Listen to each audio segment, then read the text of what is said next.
In this video we're going to go through the basic configuration that we're going to need for BGP in order to support VPRNs and SDPs, which will support the signaling of the tunnels, the MPLS tunnels between the neighbors. So the first thing we need to do is configure an autonomous system on each device. Let's go for 64496. It's the first one of the documentation reserved ASNs. And we need to configure BGP itself. Now BGP is going to inherit the ASN that we apply to the base router. So we can see the local AS match in this instance, and the BGP router ID defaults to the system address, IPv4 system address. So everything has to be done in groups. If I tab N out, I don't get neighbor as an option. Group internal, shall we say. Family we're going to signal here is VPN IPv4. Actually, we'll do VPN IPv6 as well. We're going to tell it it's type internal. And internal basically means it's an iBGP session. Otherwise, we would have to do something like this: local AS 1234 and peer AS 5678. By saying type internal, we're telling the guy to use our own AS as the destination AS in the open messages.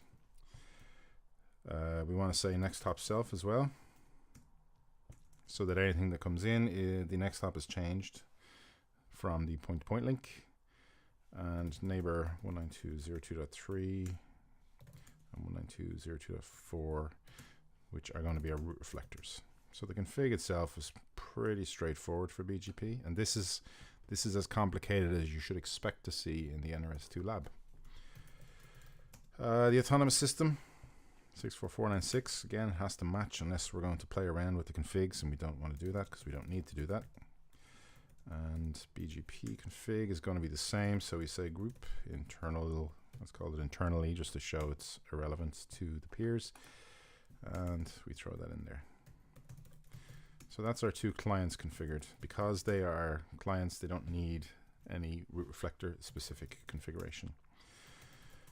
So over on R3, our first route reflector 64496, and then we configure BGP. Again, group, we'll just call it int. Family, VPN IPv4, VPN IPv6. The type is internal. The neighbor is 192.0.2.1 and 192.0.2.2. So we may see a session come up already. Yep. So first off, like I said already, the AS and the local AS are usually the same unless you configure a hack. Otherwise, the router ID defaults to the system address, and we have two peers. Now, in your lab, if you in all likelihood have to do this, your state should obviously be up. We can also see this in the show router status. We have BGP is up and up. Down the bottom, we have our two peers, or however many peers are configured are going to appear here, whether or not they are up or down. The address family being written there indicates that the state is established. The zeros, the amount of received routes that we've decided to install, and the sent routes. Now there are none at the moment because we haven't configured our VRF yet. We also need a route reflector group. So IPv4, 5v6. I'm going to type internal. Cluster, no, I'll come back to that. Neighbor 192.0.2.4. Now the cluster command actually goes in here, and we'll give it the same value as the system address, even though it's just a number. So now over on router 4, we're going to do the same. Autonomous system 64496, config router BGP, and let's paste all this in.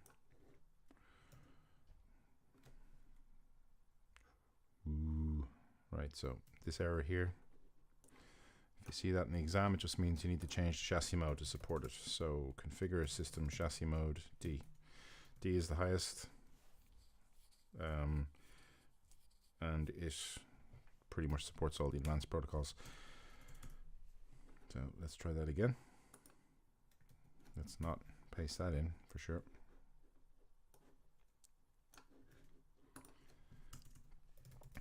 And we'll do group or neighbor 192.02.3 family VPN IPv4 VPN IPv6 type is internal.